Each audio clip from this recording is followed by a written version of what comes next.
Hallo kykers en welkom by vandag se episode van Erongo Talk. Dit is altyd heerlik om met julle te kan kuier en dankie vir almal wat gereeld by ons inskakel. Vandag saai ons uit vanaf Platz Meer in Swakopmund. Ons bring vir julle die nuus, die weer, vertel vir julle waar die vis heel moontlik gaan byt. Martin Inkumbi, die hoofuitvoerende beampte van die Ontwikkelingsbank van Namibia en voorsitter van die 4-daagse netwerk forum vir ontwikkelingsfinansiering instellings, praat oor die doelwitte van die forum en hoe dit Namibia sal help. Reimer van Hase, die president van die Rotariërs Klub, praat ook oor pogings om die Swakopmund en Walvisbaai klubs by mekaar te bring. Soos gebruiklik gaan kyk ons gou eers na ons kalenderdag en vandag vier ons wêreldbloedskenkingdag. Sit gerus terug en geniet hierdie episode met ons.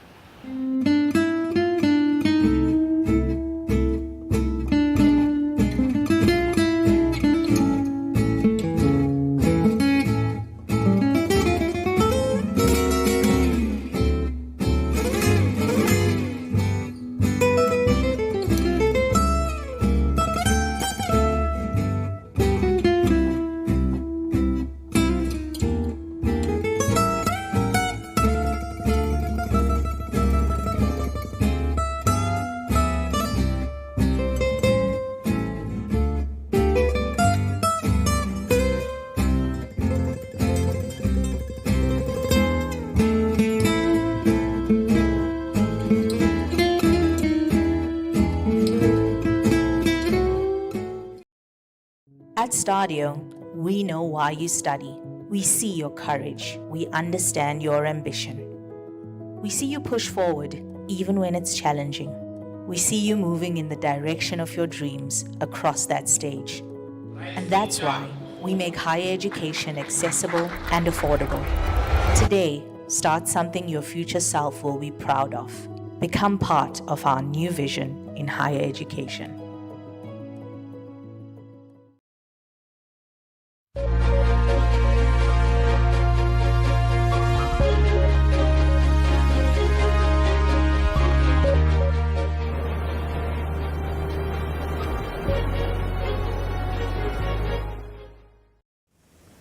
In vandag se nuus, die integriteit en geloofwaardigheid van die behuisingstoekenningsproses van die Swakopmund se dorpsraad kan bevraagteken word weens onvoldoende beheer oor die instandhouding van die meesterwaglys. Foute van aansoeker besonderhede mag nie betyds geïdentifiseer en of reggestel word nie. Dit kan daartoe lei dat behuising aan aansoekers verskaf word wat nie aan die kriteria voldoen nie en finansiële verliese vir die raad bring aangesien geen formele ooreenkoms met die toegekende begunstigdes bestaan nie. Dit kan ook daartoe lei dat 'n wanvoorstelling van die raad se finansiële state weens die volle koste van die erwe wat verkoop is nie verhaal word nie, het die bestuurskomitee van Swakopmund opgemerk. Volgens die bestuurskomitee word die beheermaatreëls van die behuisingsaansoeksproses tersyde gestel wat kan lei tot reputasieskade vir die raad. Die proses funksioneer nie soos bedoel of word nie as deursigtig gesien nie. Aansoekers wat nie aan die vereistes voldoen nie, kan goedgekeur word vir behuising wat dalk nie ooreenstem met die doelwitte of doel van die laagkoste behuisingsskema nie. Die gebrek aan 'n auditspoor om geskille te ondersoek en op te los wanneer dit voorkom, kan ook problematies word, het die bestuurskomitee opgemerk. Om die situasie op te los, het die bestuurskomitee aanbeveel dat die hoofbestuurder vir korporatiewe dienste en menslike kapitaal moet verseker dat alle aansoekers wat geïdentifiseer word wat as nie goedgekeur is nie, aan die bestuurskomitee voorgelê word vir goedkeuring en dat slegs aansoekers wat gekeur en goedgekeur is by die meesterwaglys gevoeg word. Die volledige storie is beskikbaar op ons webwerf by www.erongo.com.na. En nog nuus, het Windhoek Gimnasium Privaatskool onlangs planne aangekondig om 2 skole in Walvisbaai en Ongwediva te vestig.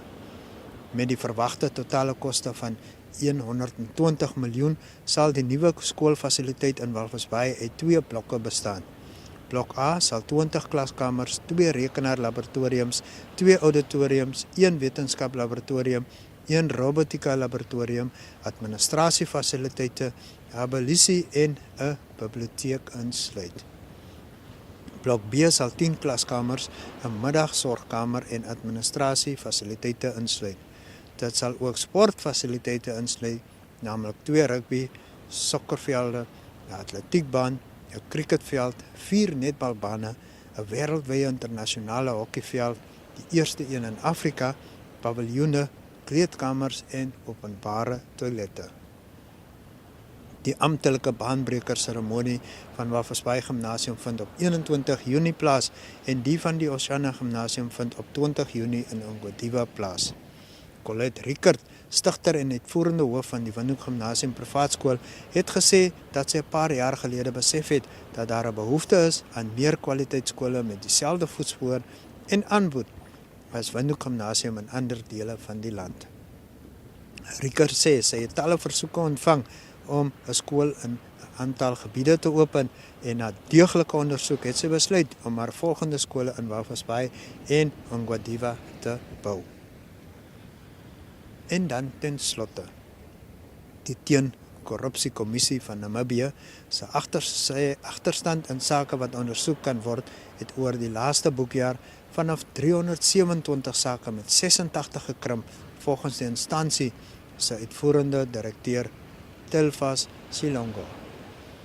Intussen is 142 nuwe sake onder die ondersoekeenheid se aandag gebring, waarvan 87 afgehandel is, het hy gesê. 20 van die ondersoeke wat sloer en vanaf die vorige boekjaar oorgedra is in die eerste kwartaal van die 2022-2023 boekjaar voltooi. Silongo sê 38 sake is onder die aanklaer-generaal se aandag gebring vir 'n besluit oor verdere vervolging. 11 beskuldigdes is skuldig bevind en 2 is direk tronk toe gestuur, terwyl 9 die keuse gekry het om 'n boete te betaal. Dit was die uitkoms van 22 sake wat gedurende die boekjaar afgehandel is. Leiden Silongo sukkel sy 36 ondersoekbeamptes om op datum te bly en die hervorming van die onderneming se struktuur maak dit nie moeilik om presies te bepaal hoeveel ondersoekers die ACC nog nodig het nie. Nogtans het die kommissie se ondersoek beter resultate gelewer om misdaadnetwerke uit te roei en die herwinning van bates. Die totale waarde van onwettige bates wat in die 2021-2022 finansiële jaar verhaal is sowat 4.75 miljoen Namibiese dollar. Bykomende uitdagings sluit 'n gebrek aan gespesialiseerde howe en dat die ACC nie in groot dele van die land teenwoordig is nie. En daarmee kom ons dan aan die einde van vandag se nuus. Gaan besoek gerus ons webwerf www.erongo.com.na vir meer stories oor die streek, die res van Namibia en ook die wêreld.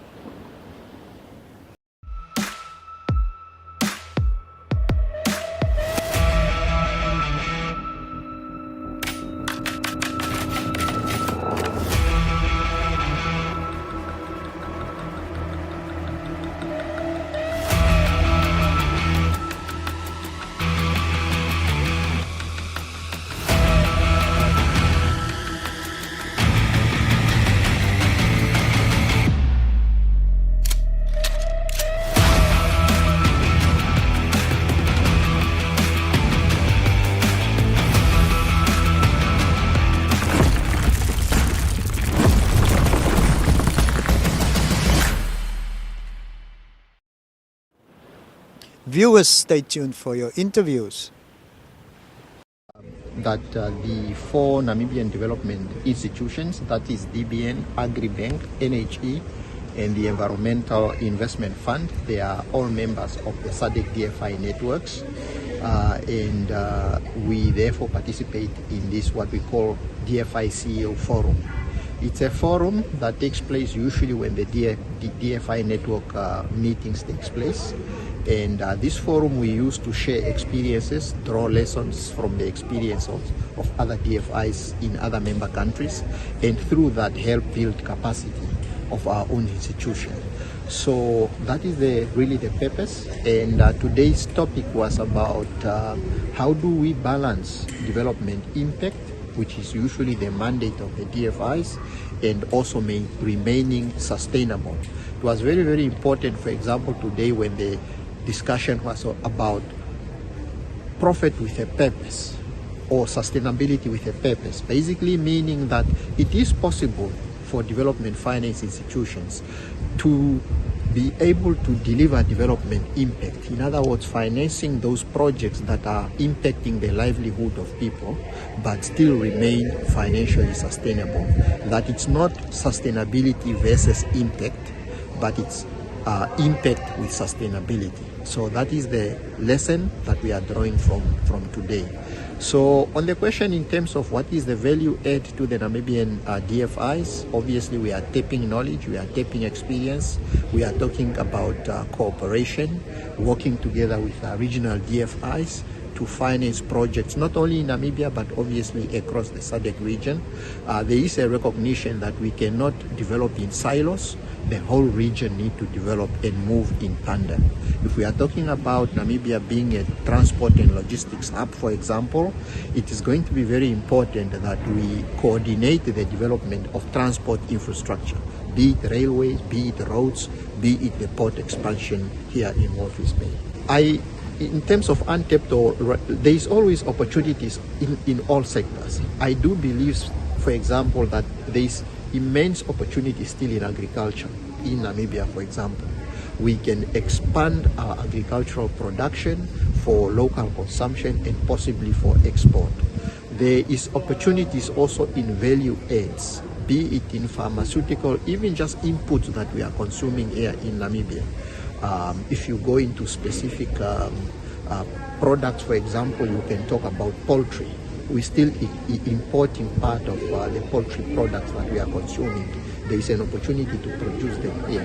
So a lot of opportunities do exist in Namibia that can be exploited. They require proper planning, proper skills, and I think appropriate capital, that especially patient capital that is able to take a very long-term view. We talk about this. Young people find it very difficult to access finance because in the space of finance, whenever you're looking for money, whoever is giving you money want to know how would you be able to pay it back? What if you fail? What's my fallback position? Have you got security? Have you got something to put on your table yourself? And then obviously young people don't have that. Now, yes, there is specific interventions needed. We at the DBN, for example, 3 years back introduced what we call a skills-based loan facility. Under that program, the bank is able to advance small loans starting from 50,000 Namibian dollar up to $1 million to young people who have got a specific skill and are able to start a business within the area where they have got that specific skill. So we have financed, for example, pharmacists, we have financed plumbers and many other VTC or vocational training graduates. And it's a loan program that does not require security, nor does it require the young person to make any significant contribution. So what is important is just the person need to demonstrate that they have the skill to do the kind of business they would like to do. They must then obviously have produced a very clear business plan that is demonstrating practicality and viability, and then they will be able to be assisted under that program. Get real value for your money at WB. Grab 750 gram Ellis Brown creamer for $41.99. Wake up to 250 gram Recoffee for just $39.99. Get 2 kilogram Real Good mixed chicken for $86.99. Stock up with 500 gram Bacomo cornflakes for $32.99. And grab 1 liter Clover New Mel for just $17.99. Now that's real value at WB. We care. At Stadio, we know why you study. We see your courage. We understand your ambition. We see you push forward even when it's challenging. We see you moving in the direction of your dreams across that stage. And that's why we make higher education accessible and affordable. Today, start something your future self will be proud of. Become part of our new vision in higher education.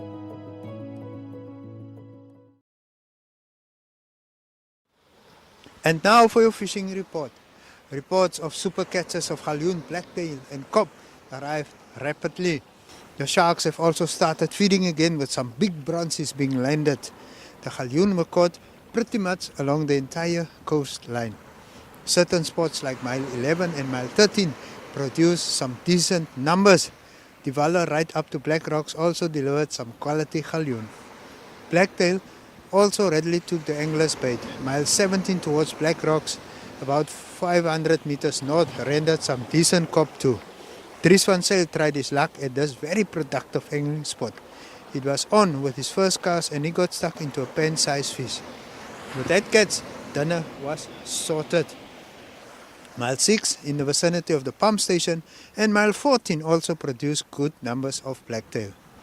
A smallish hook usually does the trick for this fish. White mussel prawns, mud prawn and pilchards make great bait. These fish are also quite strong for their size. One will also notice that the bigger blacktail have much more prominent bluish color on their pelvic and anal fins.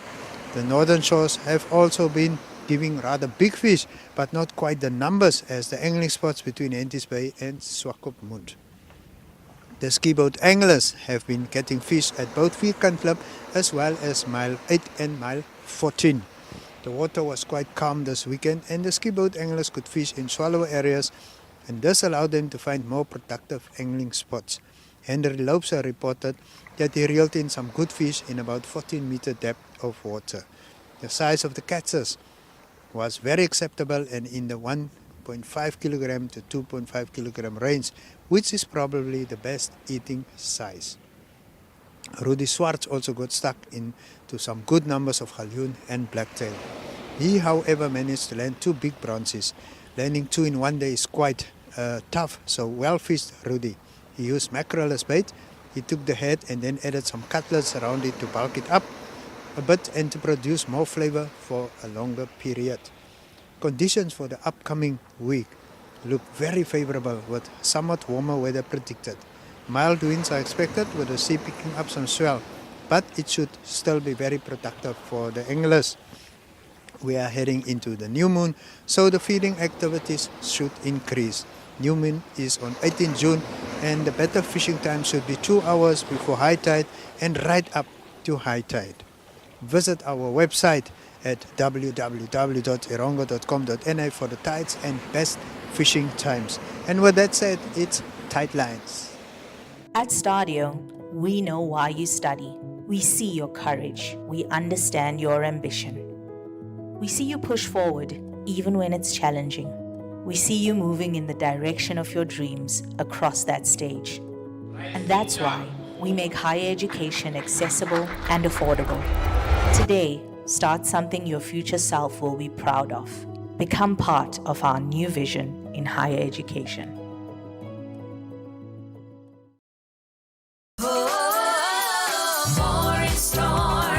Get real value for your money at WB. Grab 750 gram Ellis Brown creamer for $41.99. Wake up to 250 gram recoffee for just $39.99. Get 2 kilogram Real Good mixed chicken for $86.99. Stock up with 500 gram Bacomo cornflakes for $32.99. And grab 1 liter Clover New Mel for just $17.99. Now that's real value at WB. We care.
At Stadio, we know why you study.